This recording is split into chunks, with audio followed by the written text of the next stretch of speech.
नमस्ते, मैं सोनाली। पूजा व्रत कहानियाँ में आप सबका बहुत बहुत स्वागत है। आज हम भादो मास के शुक्ल पक्ष की वामन एकादशी महात्म्य सुनेंगे। इस वामन एकादशी को जयंती एकादशी या परिवर्तिनी एकादशी भी कहा जाता है। तो आज हम एकादशी का महात्म्य शुरू करेंगे। धर्मराज युधिष्ठिर बोले, हे भगवान, भादो माह के शुक्ल पक्ष की एकादशी का नाम तथा विधि क्या है, वो सब बताइए।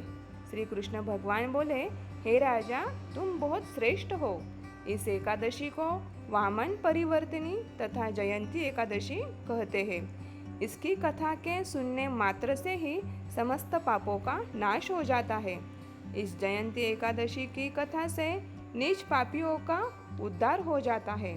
यदि कोई धर्मपरायण मनुष्य एकादशी के दिन मेरी पूजा करता है तो मैं उसे समस्त संसार की पूजा का फल देता हूँ। जो मनुष्य इस एकादशी के दिन श्री वामन भगवान की पूजा करता है वो तीनों देवता अर्थात ब्रह्मा, विष्णु, महेश की पूजा करता है। इस एकादशी के दिन श्री विष्णु भगवान करवट बदलते हैं, इसीलिए इसे परिवर्तिनी एकादशी भी कहा जाता है। इस पर श्री युधिष्ठिर बोले, हे भगवान, आपके वचनों को सुनकर मुझे महान संदेह हो रहा है कि वे किस प्रकार सोते तथा करवट बदलते हैं तथा उन्होंने बलि को क्यों बांधा और वामन रूप धारण करके क्या लीलाएं की। श्री कृष्ण भगवान बोले, त्रेता युग में बलि नाम का दानव कुल में उत्पन्न एक राजा था। वह अत्यंत भक्त, दानी, सत्यवादी तथा ब्राह्मणों की सेवा करता था। इसी भक्ति के प्रभाव से ही वह स्वर्ग के राजा इंद्र के स्थान पर राज्य करने लगा। इंद्र तथा अन्य देवता इस बात को सहन न कर सके और भगवान के पास जाकर प्रार्थना करने लगे। अंत में भगवान ने वामन रूप धारण किया और बलि के द्वार पर जा पहुँचे। वहाँ बलि के कहने पर उन्होंने कहा, हे राजन, तुम मुझे 3 पैर भूमि दे दो तो इससे तुम्हारे लिए 3 लोक दान का फल प्राप्त होगा।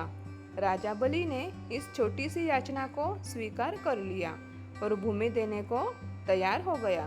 वामन ने अपना आकार को बढ़ाया और भूलोक में पैर, भूवलोक में जंगा, स्वर्गलोक में कमर, महलोक में पेट, जनलोक में हृदय, तपलोक में कंठ और सत्यलोक में मुख रखकर अपने सिर को ऊंचा उठा लिया।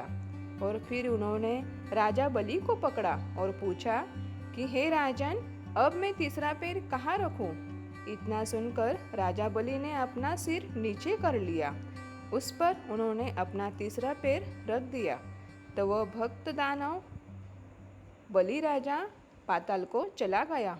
उसे अत्यंत विनीत पाकर विष्णु भगवान बोले, हे बलि, मैं सदैव तुम्हारे पास रहूँगा।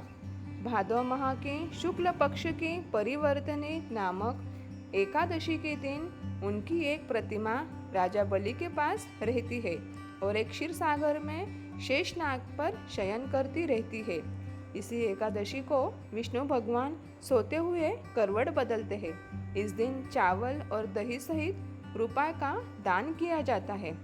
इस दिन रात्रि को जागरण करने से मनुष्य समस्त पापों से मुक्त होकर स्वर्गलोक को जाता है। ऐसा है ये परिवर्तिनी एकादशी महात्मा।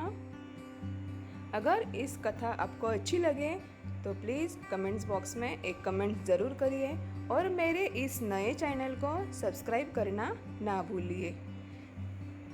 धन्यवाद।